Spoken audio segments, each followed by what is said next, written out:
Welcome.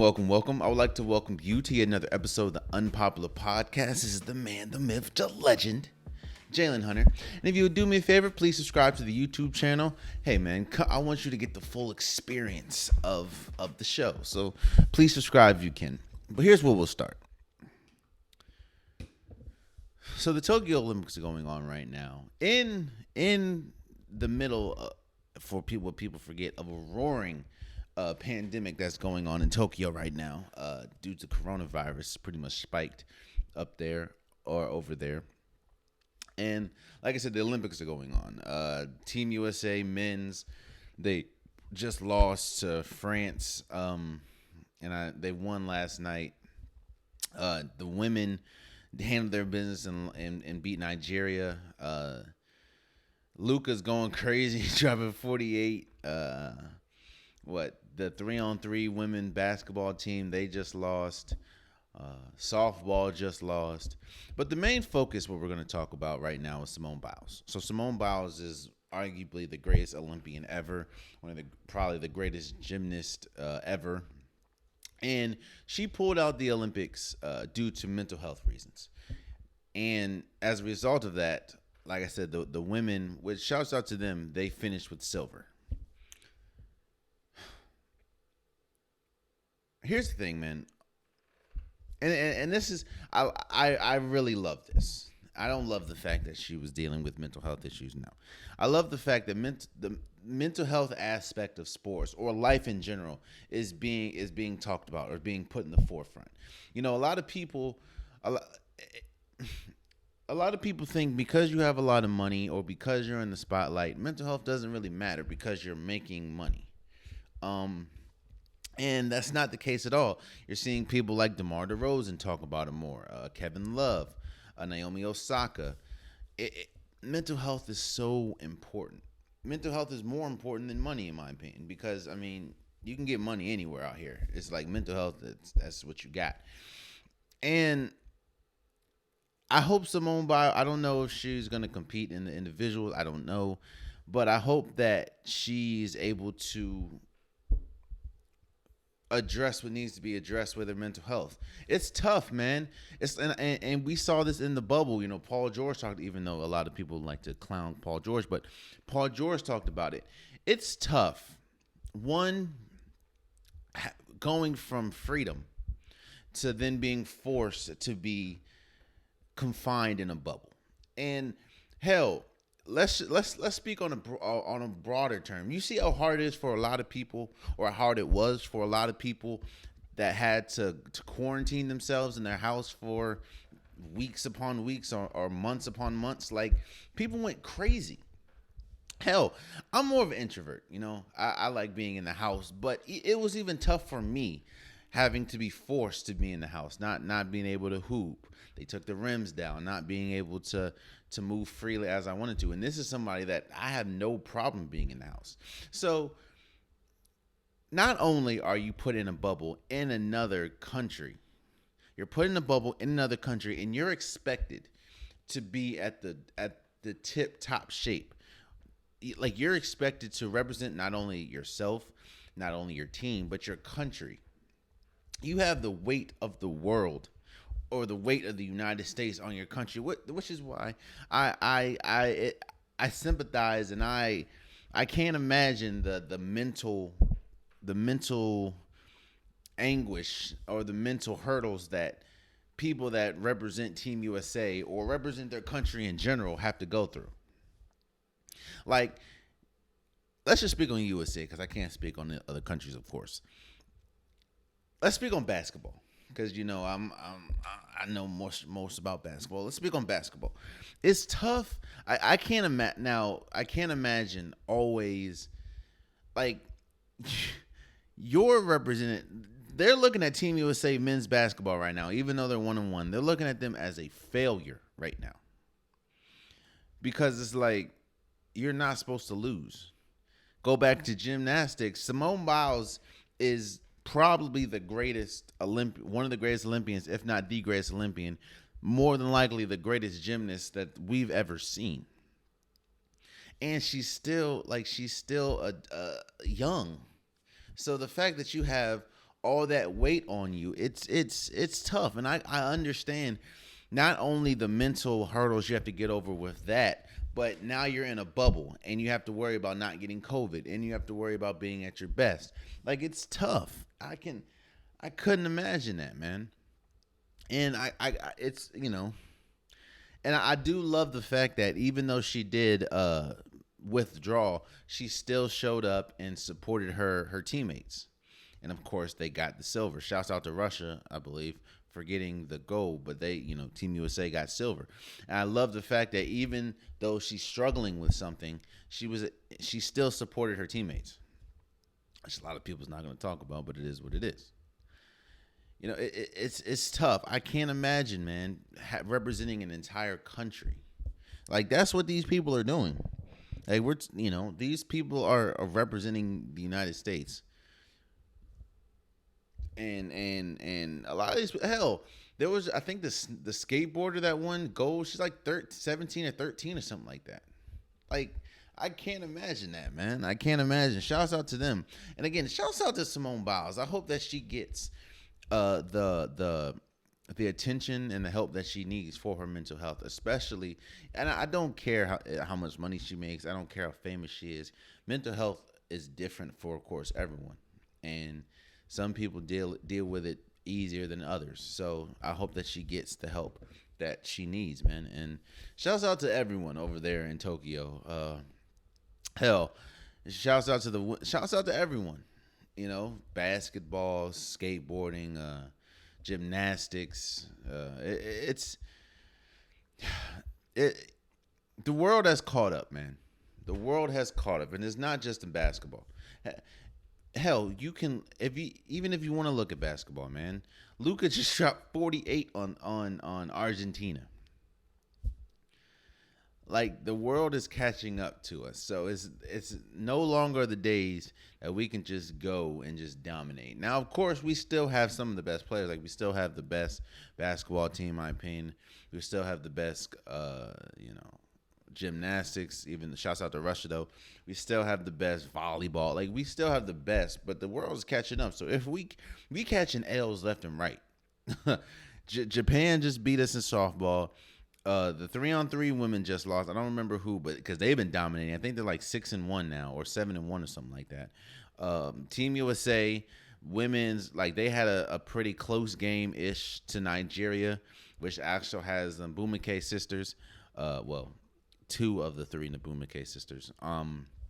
Yeah, man, the world's catching up, and no longer the days that we can just go and just dominate. So, shouts out, and I hope everyone over there in the Olympics are doing their thing and really addressing the mental health, because that's tough, especially for people that's not used to being in a bubble type situation, which nobody is actually being used to being in a bubble type situation outside of maybe people in jail.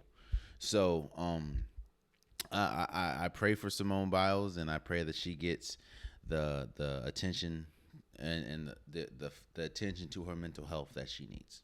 So, moving forward, Aaron Rodgers is back. Aaron Rodgers reported to camp, man. But it's bigger than that. So, the Packers and Aaron Rodgers came together and are restructuring his deal that allows him to leave after this year. Now, this is precedented. And I say it's precedented because if you look at some of the stipulations of this new deal, let me first say this. A lot of people say, okay, so Aaron Rodgers held out just to come back. To me, Aaron Rodgers, this is exactly, I'm not going to say exactly what I want, but this is exactly what he was looking for.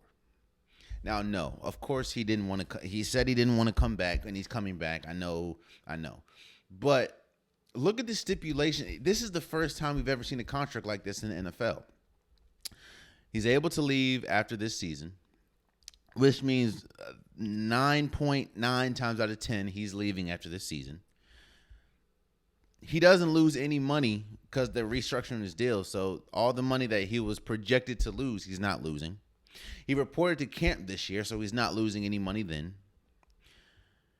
And there's he pretty much has the final say so of where he goes in his contract. The contract pretty much says he's able to decide. Like, they can say, hey, we want to trade you to blank. He can say, no, I don't want to go there, or yes, I'm gonna go there. Like, he at the end of the day has pretty much complete control of his present and future. This is unprecedented, man. This mean not only like, again, we understand that Aaron Rodgers did not want to come back this year because of some management situations and drafting issues and stuff like that. But the fact that now you restructure a deal that's pretty much solely centered around what you want, which is something that the league definitely isn't really a champion for, that is huge. Shout out to Aaron Rodgers, man. Now, what does this mean for this year? For this year, it means you have Aaron Rodgers. It means the Green Bay Packers now, in my opinion, are Super Bowl contenders. Now, of course, with Aaron Rodgers coming back, I talked about last episode, but now Devontae Adams is now open to renegotiate his deal. So it's like Green Bay still has a lot going on. Green Bay still has a lot of problems that isn't gonna be addressed. In fact, Green Bay still has a lot of problems that they're about to face. As far as, we don't know what this new deal with Devontae Adams is gonna be like. More than likely, Aaron Rodgers is gone after this year, so you better hope Jordan Love is good by next year. It's while Aaron Rodgers coming back in this new deal is pretty much a win-win for Aaron Rodgers, it definitely is a win-lose for Green Bay. Win because you get him for another year. I mean, he just won MVP last year. We're gonna see if Aaron Rodgers. We're gonna, Aaron Rodgers still at the peak powers of his career. So you still have a chance to win a Super Bowl. I mean, you have arguably one of the best quarterbacks in the league. The lose comes in is after this year. After this year, you're pretty much losing. You're pretty much losing Aaron Rodgers. You don't know if Jordan Love is ready. In fact, all the reports are saying he really isn't ready. And of course, you need to figure out with Devontae Adams. But no matter how good Devontae Adams is, if you don't have a quarterback to get Adams the ball, it's like, I don't know. Now, again, a little later close to the season, I'll do my top 10 and my predictions and everything. But this definitely fares better for Green Bay winning a championship this year than it did without Aaron Rodgers. Of course, I mean that's easy, of course. But it's we definitely need to see. We definitely need to see what's going on. Now, do I think that this makes them better than the Bucs? No. I think that they're going to have a tough time with the Rams. Of course, maybe Seattle. Teams like that. I think Washington's defense is better than ever. Shouts out for signing Jonathan Allen to a 4-year extension. The NFC is definitely tough. Definitely tough. And on top of all that, even if you do make it past the Bucs, are you better than the Chiefs? Are you better than the Bills? Are you better than the Ravens? It's tough, but I will say that Green Bay is better today with Aaron Rodgers than they will be in a year without him. So, hey, it's cool, man. And I also said that this is a win-win for Aaron Rodgers because most of the time you were hearing, he can go to Miami. He can go to, I don't know. I don't think he'd do Minnesota because I don't think he wants to do the same route that Brett Favre took. But he could go to Miami. He could go to, any team he really wanted that wanted him and that gives him a better chance to win outside of Green Bay. So, I think it's gonna be it's gonna be interesting, especially after this season.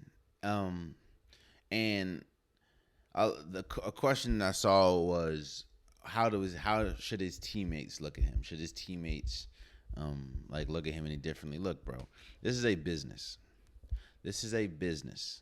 Sports, even though we love sports and we don't really like to talk about it as a business, it's a business, and you got to do what's best for you at the end of the day. And that's what I always say when I'm not gonna. We'll talk about it a little later, but with the whole loyalty thing, it's still a business, bro. Like you're still going, you still have to do what's best for you. So I think that this deal is definitely what's best for Aaron Rodgers. You don't really lose any money in the present. You're still playing for a team, and of course, barring some four-seam injury, which I definitely hope nobody gets, he's be prime and still, I mean, at top shape to be somewhere else next year. So, shouts out to that, man, and I'm definitely excited to see. Again, of course, moving forward, we'll talk a lot more about the NFL, but shouts out to that. Moving forward, man, the biggest news, one of the biggest news that happened. Now, I talked about it last episode, which was Oklahoma and Texas leaving the Big 12. What I didn't do is I didn't really elaborate why this is so huge for college sports. This isn't just big for Oklahoma and Texas. This is big for college sports in general. Let's focus solely on Oklahoma and Texas. Oklahoma and Texas yesterday filed a request to go to the SEC. Now, what does that mean for them? That means that you'll be in a conference. If they get approved, you'll be in a conference with Alabama, be in a conference with Auburn, with Georgia, with Mississippi State, with Texas A&M. Like, you'll be in that conference. Now, it makes sense in a sense of, I mean, they're southern, southern states, Texas and Oklahoma. You're already close to Alabama. You're already close to Georgia, so it makes sense. And of course, Oklahoma and Texas are big schools, big powerhouse schools, and you pair. Not only is this going to do wonders as far as recruiting, because Texas and Oklahoma has actually really been down in recruiting the last few years, losing to a Clemson, losing to a Georgia, a Alabama. Like, they've been losing to those type of schools because of the lack of winning that these schools have accumulated. Now, I know that you're looking. I think Oklahoma has won the last 11 straight Big 12 championships in football, and of course Texas won 3 after but we're talking about the big dance. We're talking about making it to, national championships and stuff. They haven't been able to do that. And this, moving to the SEC will help with recruiting. And of course, it'll be a lot of money that will be generated to the school. Now, will they compete for for more titles? I don't believe so.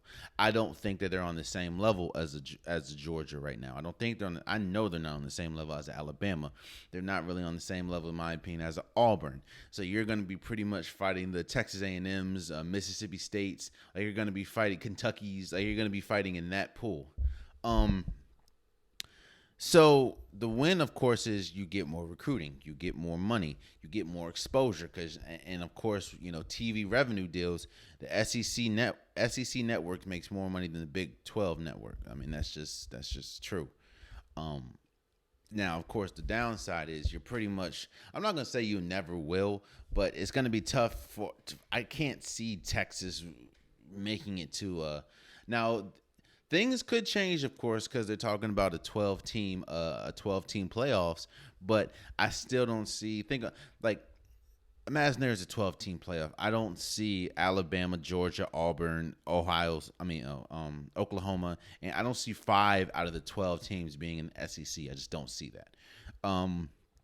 So because they're going to be beating up on each other, so some records will not be the same. So. It's tough. It's I guess that's the win-lose for Texas and Oklahoma. Let's talk about the Big 12. This is a lose-lose for the Big 12. First and foremost, these are the two Oklahoma and Texas are the two biggest teams in the Big 12. Now, yes, the Big 12 has Baylor and they just won in basketball, but the Big 12 makes most of its money from football. It's not like the ACC. The ACC makes most of its money from basketball because basketball is so big. You have North Carolina, you have Duke, you have Florida State, which also makes money football. You have I don't know, Clemson. That makes more money in football, of course, but ACC makes most of its money in basketball. The Big 12 makes most of its money in football. You have Oklahoma, you have Texas, you have Baylor, you have TCU, you have West Virginia, you have Texas Tech. Like those teams make their money mostly from football. And the fact that your two largest programs, which is Texas and Oklahoma, are now leaving, that is huge. Not only is that huge for them, it's huge for the surrounding schools. So now you have to can the Big 12 survive without Oklahoma and Texas? Yes. But you can't consider that, in my opinion. The Big 12 won't be considered a power conference anymore. It shouldn't be considered a power conference anymore because, hell, Oklahoma won their last, I believe, 11 Big 12 championships. And then after that, what's his name? Texas won like 3. Like, you cannot you can't call yourself a powerhouse when one team wins the conference championship year after year after year. Now you can say, what about Alabama? Yeah, but you see Auburn wins it from time. Georgia wins it sometimes. It's ACC. Clemson. I mean, again, Clemson wins it mostly, but I know we remember Florida State won it a couple years with Jameis Winston. It's tough, man. It's tough. Again, you won't be able. To me, you can't really consider. You won't be able to consider the Big 12 a power conference anymore because your biggest two legs have left. That's kind of like. It's like, let's look at another conference. Let's look at the Pac-12. The Pac-12 was pretty much on its last leg because they're down all over. They're down in recruiting. They're down in attendance. They're down in viewership. They're down in I mean, when's the last time, outside of maybe Washington, when's the last time a team even sniffed the national championship? So it's, and their best teams right now, which is Oregon, Washington, I guess Trojans, and I don't know what Arizona State with no, I don't it's tough, But let's look at the Pac-12. If Oregon and let's say Oregon and USC. Oregon and USC say, we out. We're out the Pac-12. Well, the Pac-12 still has Washington. It still has Stanford. It still has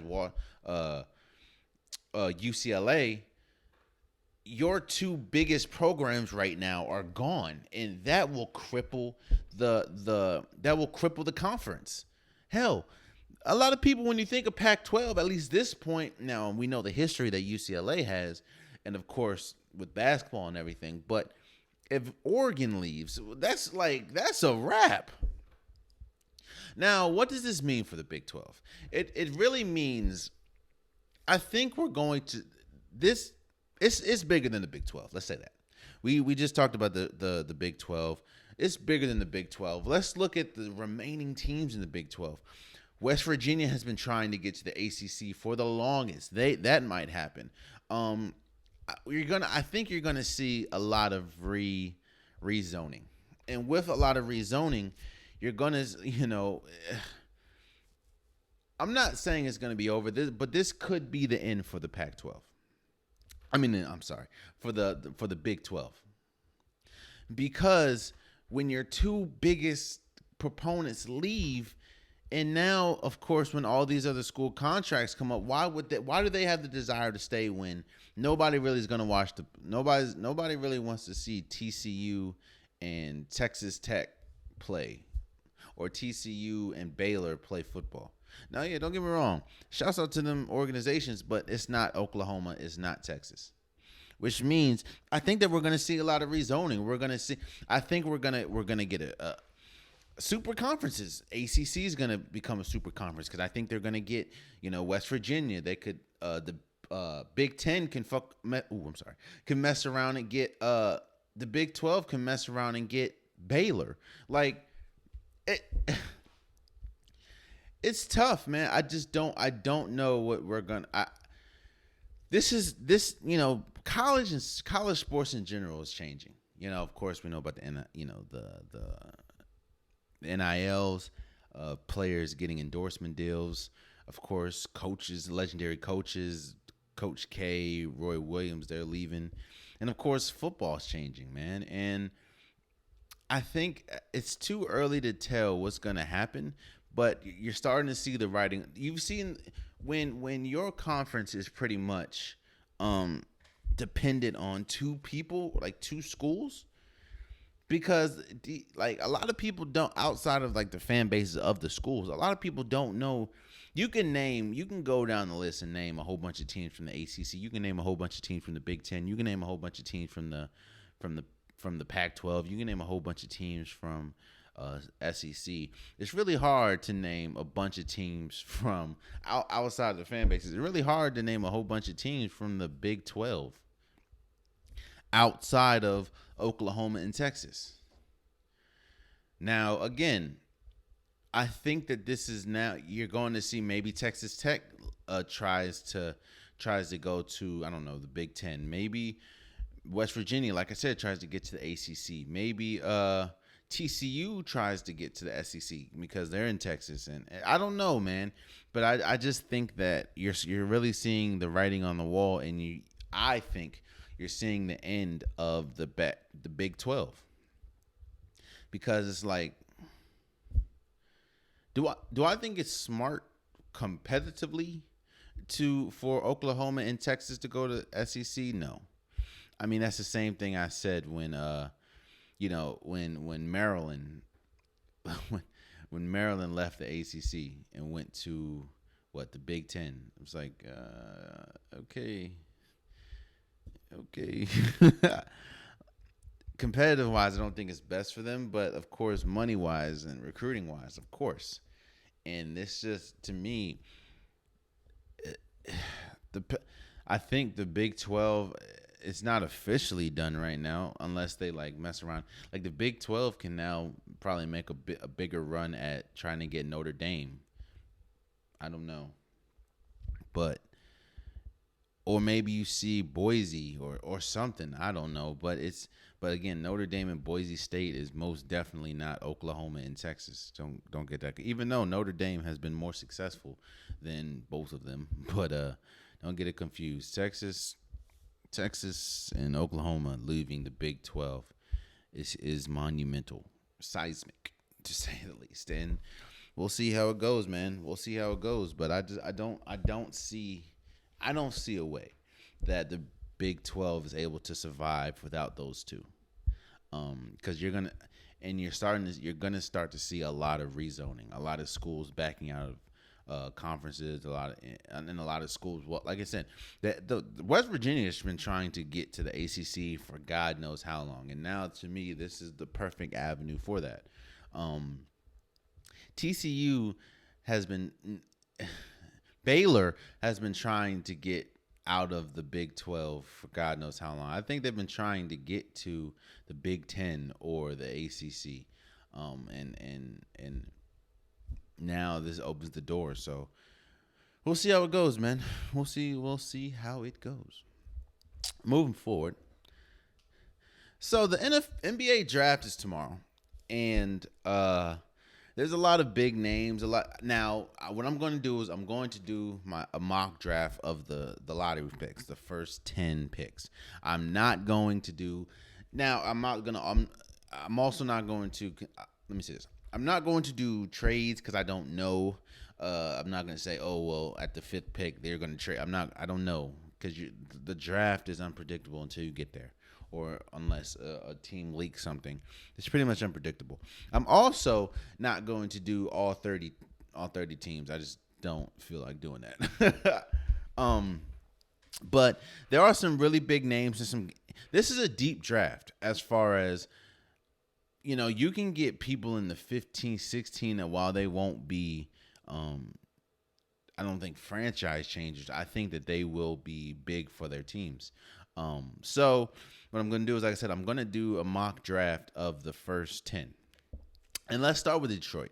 Detroit's pretty easy to me. Now, I don't know if you remember, but remember before the NFL draft, you heard a lot of teams say, oh, well. No, you heard reports saying, oh, well, I don't know if the Jaguars are that sold on Trevor Lawrence.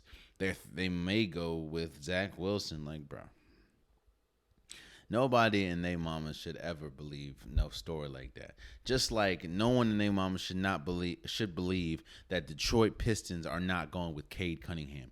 Cade Cunningham is the best player in this draft by a wide margin. And unless you trade the number 1 pick, which I don't see them doing, they're going to they're going to take Cade Cunningham at number 1. Cade Cunningham at Oklahoma State was incredible, even though they didn't win the national championship, of course. He was the best player in college basketball. It really wasn't close. He has the most upside, in my opinion, of all the players in this draft. He's to me a shorter Ben Simmons, but he can play the 1 through probably the 4, depending on how you draw it up. Cade Cunningham is the best player in this draft, and Detroit would be stupid not to take him number 1. So I have him going number 1. Houston at number 2, that's a different story. Now, there's a player that I think is the best at number 2, and that's probably Evan Mobley. Evan Mobley is a big that is, he's lanky. He can put the ball on the ground. He can score. He's an incredible player. The problem is Houston doesn't really like bigs, and Houston's philosophy is run and gun, 3-and-D, and while Evan Mobley will be good at rim protecting and he can shoot the 3 from time to time, he's not the most reliable 3-point shooter, and he's not really a run and gun type player, which is why I think that Houston's going to go with Jalen Green, who is in the G League right now from Ignite. Like, a lot of people before choosing the G League, he was projected as a number 2 or 3 player in the country, and Jalen Green has incredible bounce. He's an incredible scorer too. Like, he would be good for Houston. Now, we don't know what's going to go on. We know John Wall more than likely is probably out of there. So I guess they're going to try to build a team around Jalen Green, Kevin Porter Jr., and probably Christian Wood. But and Christian Wood pretty much plays as their center, even though he's not really a center. So we'll see how it goes. But I think that because of Houston's style and how they play, they're going to pick Jalen Green at number 2. Number 3, for some reason, Cleveland, for some reason, loves bigs. I mean, they had Kevin Love, they had Andre Drummond, they have now Jared Allen. I think they're going to pick, at this point, if they don't trade it, they're going to pick the best player available. And in my opinion, the best player available, not to mention you still have Colin Sexton and you still have Darius Garland. So I don't think they're going to go with the guard position. Now, of course, we've heard reports that more than likely they're going to try to trade Colin Sexton. If that happens, who knows? But I think they're going to go with the best player at number 3, and to me, that's Evan Mobley, still available. Again, Evan Mobley is a rim protector. He's a person that can put the ball on the ground. He's not really like a KD type, because I don't think his offense is that developed. But let me see. To me, he can be like not the personality, but he can be like a better Kevin Garnett, as far as, he can put the ball on the ground. He can still score. He's just not like a Kevin. He's not bing, bing, bing you to death. So I have I have Cleveland going with Evan Mobley, and Evan Mobley more than likely can play the 4, and you have Jared Allen play the 5. That'd be tough. Toronto, I have Toronto going with Jalen Suggs, and I have Toronto going with Jalen Suggs because we saw what Jalen Suggs did in Gonzaga. Not to mention, I don't know if Kyle Lowry is going to be there next year. And with that, Jalen Suggs can play a little bit of the. He doesn't really have to play the 1 because you're going to have Fred VanVleet and whatever you get for Kyle Lowry. But outside of Kyle, I mean, they don't really have much offense outside of what Fred VanVleet, Kyle Lowry, Pascal Siakam. And while you have a good player in like OG Anunoby playing defense, you want a player that can put the ball on the ground and go get you a bucket, and that's what Jalen Suggs is. So I have Jalen Suggs going to Toronto. Orlando, there's so many directions Orlando needs to go in. I mean, you have Mo Bamba, you have Jonathan Isaac. Is one of them going to get traded? We don't know. Wait, didn't they trade Isaac? I think they might have traded Jonathan Isaac.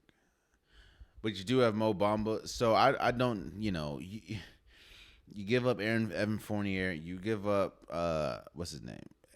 You give up Aaron Gordon. There's a lot of directions they need to go in.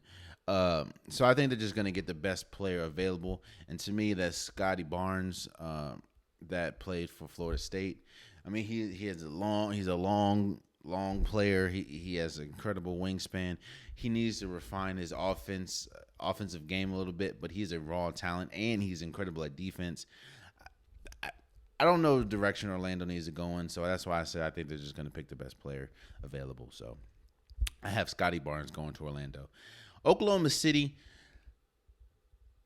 I think they're going to focus because they did just get Valanciunas in the trade with Memphis. I think that they're going to focus on a guard because I don't know if Shai Gilgeous-Alexander is going to be there because they've been trying to shop him.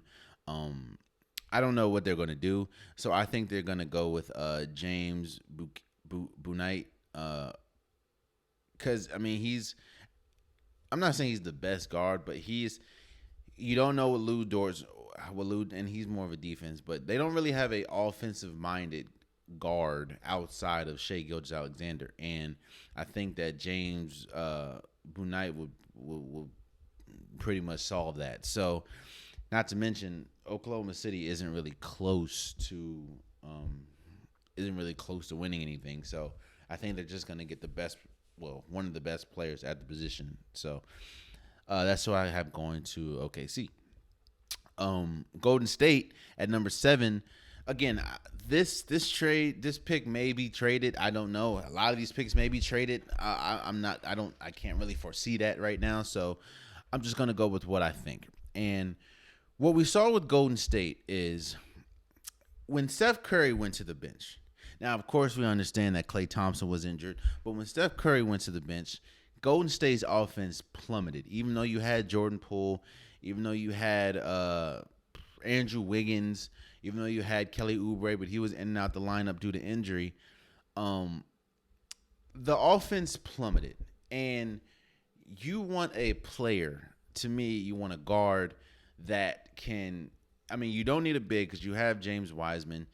You really don't need a forward because we're going to see what happens with Andrew Wiggins and Andrew Wiggins is pretty much there for another year or two, but we don't know what's going to happen with Kelly Oubre. So you want a guard that can not only stem the tide, but a guard that can at least score because Jordan Poole's not reliable, even though he's an okay player. He's not really reliable. Damian Lee's not reliable. Kent Bazemore is not reliable. So, like I said, you're gonna want a scoring guard. So in my opinion, I think if Golden State does use the 7th pick, they're gonna pick Davion Mitchell out of Baylor. Davion Mitchell, to me, is probably the best guard available. He can score we saw what they did in the national championship, him and Butler. I think that they're not only can he score, but he's a good defender. So. And that's, as we know, Golden State guards outside of Klay Thompson. That's what they struggle with. Not to mention, you don't know what you're going to get out of Klay Thompson coming back. I hope that Klay Thompson comes back better than ever, but he's coming off of 2 straight injuries. So 2 back-to-back injuries, major injuries. So you don't really know what you're going to get from Klay Thompson. So that's why I think they're going to go with Davion Mitchell. The Orlando again at number 8 via trade. I think they're going to go with Jonathan Kuminga. Again, it's no offense to these players, but Orlando, there's a lot of directions they can go in. Like, what are they going to do with Markelle Fultz? Should they get a guard? There's just a lot that they need to figure out. So I think that at that point, you're going to get, like I said, the next best player, which is Jonathan Kuminga, in my opinion, who plays for the G League at this point. The Kings is another team that the Kings at number 9 is another team that has a lot of directions. I mean, what are you going to do with Buddy Hield? A lot of people are saying he's probably going to get traded or leave. What is De'Aaron Fox still in the team's future? What are you going to do with? I mean, Marvin Bagley hasn't really worked out due to injury. Like, there's a lot of things that the Kings have to deal with. So I think you're going to get the best player at this position, in my opinion, and that's Franz Wagner, who played for Michigan. He's a what 6'6", 6'7", can shoot the ball. He's a good defender. Like, I don't know what the Kings do, because there's a lot of directions they need to go in. You know what's funny? I always think back. Remember when Jalen Rose was doing the draft, and I don't remember the team, but it was like teams needs. It just said everything. Like, they need a lot of things. So I think the Kings are gonna get Mo Wagner. And at number 10, you have New Orleans Pelicans. They just made a trade with, I believe, Memphis, and the Pelicans, to me, you need complementary pieces that can surround Zion. And we're hearing, Lonzo Ball is linked to a lot of trades. They did just give up Eric Bledsoe, but Eric Bledsoe's been garbage for the last few years. So I think to me, they're going to get the best player, but not the best player at Zion's position. I think that's Josh Giddey. Giddey. He is a 6'6", 6'7" point guard, pretty much. And while he is foreign, he's able to distribute the ball. He's not the greatest scorer, but he can give Zion the ball. And if you're thinking about trading away Lonzo Ball and pretty much starting over start solely building around Zion Williamson and Brandon Ingram, then you're going to need a guard. So I got Josh Giddey. Now, those are my 10. If you agree, let me know. If you disagree, let me know. It's something to talk about. Now, and who do you think is going to be the steal of the draft? I don't know. The thing is, man, it's a deep draft, but it's a lot of players that play the same position and a lot of players that kind of do the same thing. And I don't know, where they're going. So who is your favorite team? Who do you think they're going to get? I don't know. I think I don't know what the Wizards are going to do. We'll talk about it in a second. But, that's my mock draft for the top 10. Let me know what you think. And moving forward, and especially talking about the Wizards. So Bradley Beal, reports have come out. Now, it could be true. He hasn't said anything. It could be false. I don't know. But Bradley Beal, reports have come out saying Bradley Beal is pretty much mulling and thinking about his future and if he wants to remain with the Wizards. And if not, should he request a trade? Now, I'm a Wizards fan. Yes. That is, I'm from the DMV area, so born and raised, so I'm a Wizards fan. But I am all for players making decisions that's best for their careers, that's best for them. We just talked about that with, the mental health and Simone Biles. We talked about Aaron Rodgers. I always say he should do the best thing. I think Bradley Beal should do the best thing for him. If he wants us to remain with the Wizards, let him remain with the Wizards. If he doesn't want to remain with the Wizards, request a trade. I think I don't. Let me say this: I do not think the Wizards give him the best opportunity to win. I can tell you that they haven't shown a propensity to be able to build a team around him to win. Now, yes, I understand that you did just get Russell Westbrook, and you guys snuck into the playoffs and got pretty much smacked. 4-1 to the Philadelphia 76ers in the playoffs, first round. But I'll say this. I think the reason why, I think watching Giannis definitely helps the Wizards. I think watching Giannis win a championship for the organization that drafted him and the organization that just a couple years ago was the worst organization in the league with Giannis and Chris Middleton. I think that helps the Wizards because it's like, oh, I can grow with them. And Bradley Beal doesn't really seem like the person that wants to go hopping around different teams and stuff. However, if I'm Bradley Beal, it's like, yo, this team hasn't shown the ability to win and build correctly around me. Now, I understand you have Russell Westbrook now, but hell, talks have been Russell Westbrook might be traded this offseason. So I don't know. Now, if Bradley Beal does request a trade, where are some great destinations for me that I think? First of all, who is Bradley Beal as far as a player? Bradley Beal is a incredible scorer. Bradley Beal is not an incredible defender, but Bradley Beal is an incredible scorer. To me, he can be a number one. He can be a great number two, and he can probably be the league's best number three. Like, Bradley Beal would be tough. And Bradley Beal is an incredible scorer, and he can adapt to any system, in my opinion. Now, any team, honestly, would benefit with Bradley Beal, but which teams would benefit the most? And when I say benefit the most, which teams, if they get Bradley Beal, go from just a regular, maybe a playoff team or a championship hopeful team to a championship contender? To me, you have to look at Boston. Boston, now they'll probably have to give up like a Jaylen Brown or something. But Bradley Beal, Jason Tatum, and Marcus Smart. Now, we'll have to see what happens with the point guard position, seeing as though they just gave up Kemba Walker. But that, to me, Bradley Beal would be huge for Boston. Of course, at this point, anybody will be huge for the Lakers. But I think that will definitely solve a lot of Lakers' problems because Lakers, even with Anthony Davis and LeBron James, they struggle with scoring, and that's Bradley Beal's specialties.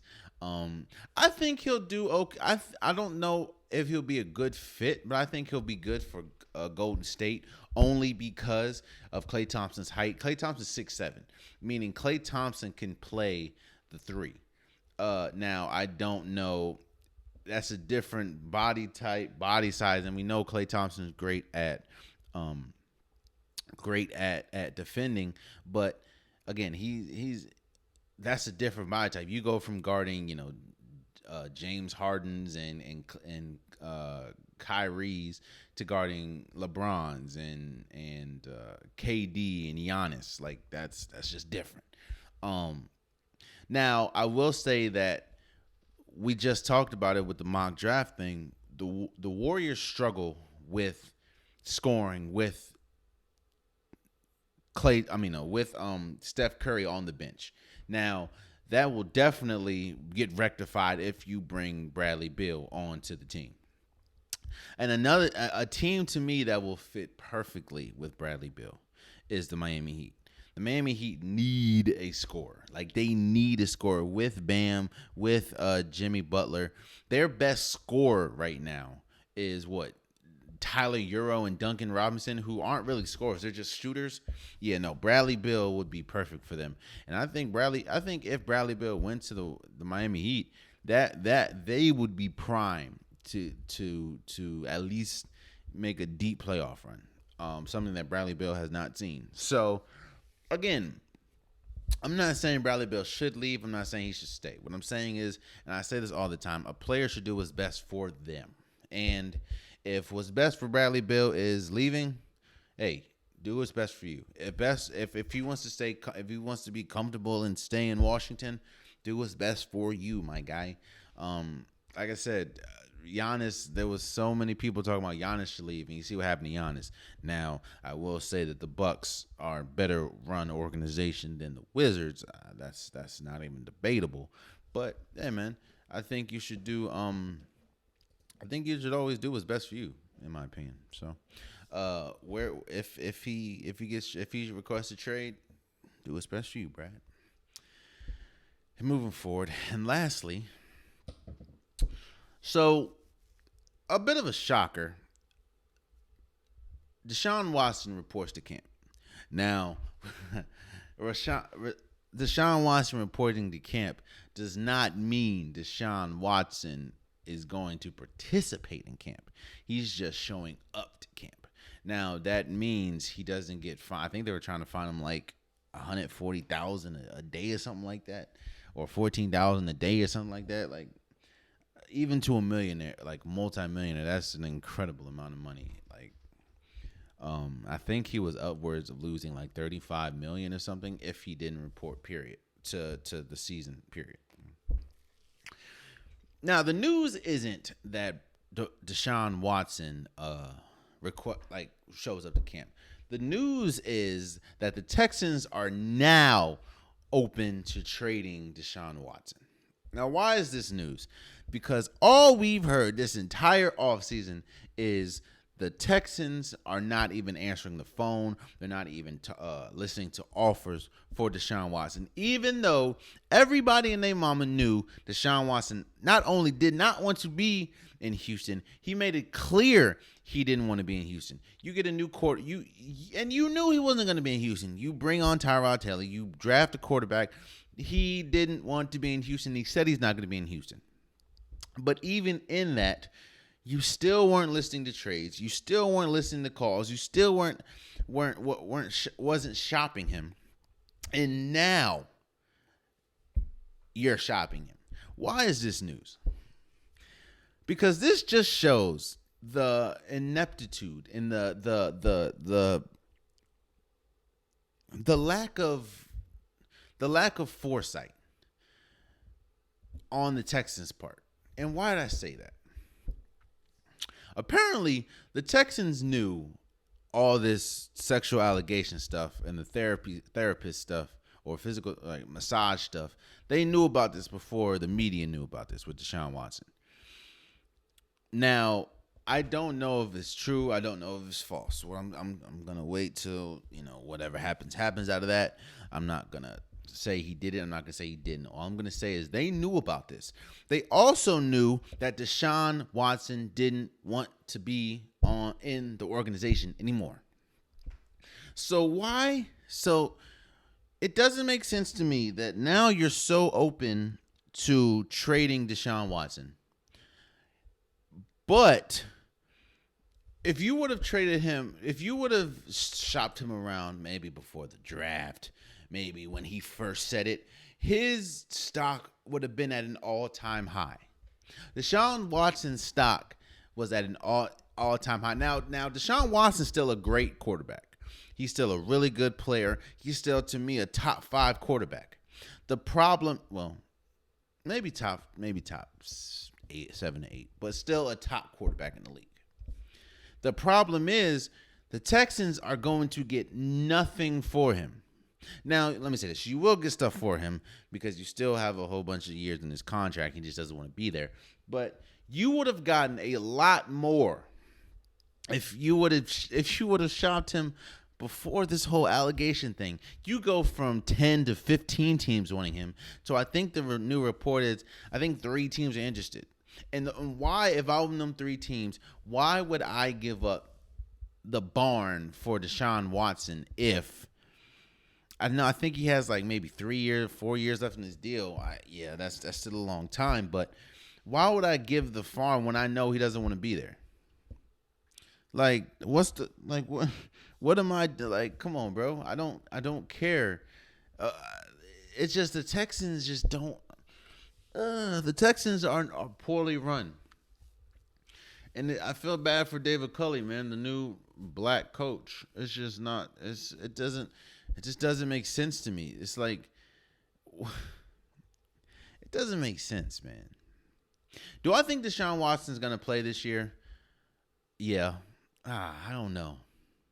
I don't know. Because even with Deshaun Watson coming back, he still made it abundantly clear. I don't want to be here. I don't want to be in this organization. My trade request is still live and popping. So I don't know what's gonna happen. It goes back.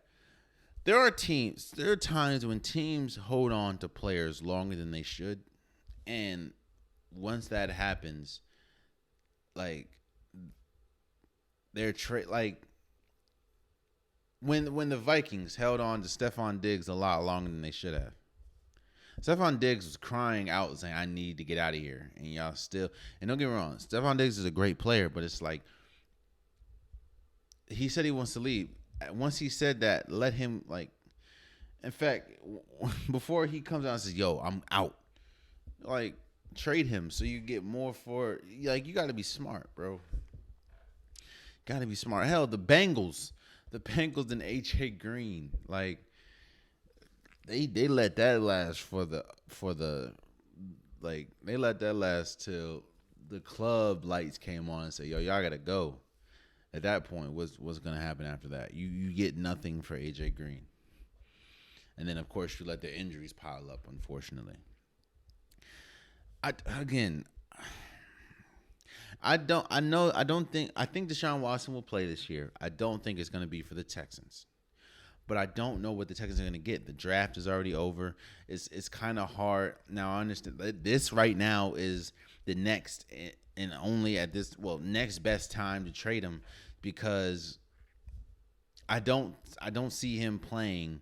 I don't see him playing for a Texans uniform, so you're not going to be able to see how he is. And so the trade deadline is pretty much mute for you. So this is the best time when training camp starts. So teams are going to be more aggressive right now because the last thing you want to do is have training camp training camp be deep into training camp, and then you bring on a new quarterback. That's what happened with Cam Newton. Cam Newton was already behind the 8 ball because the Panthers did a piss poor job in trading him, and you trade him at the end of training camp to the Patriots, or trade him. He goes to the Patriots. Like that's why teams, especially at the quarterback, it's different if it's a running back, it's different if it's a wide receiver, if it's a lineman, it's different. But at quarterback, the last thing you want to do is bring on a new franchise quarterback in the middle or the end of training camp, because it's like you don't have time to learn the playbook like that. You don't have time to get familiar with your teammates, to get familiar with the formations, with the calls. Like it's tough, and at any position, especially the quarterback position. So I don't know what the hell is going to happen with Deshaun Watson.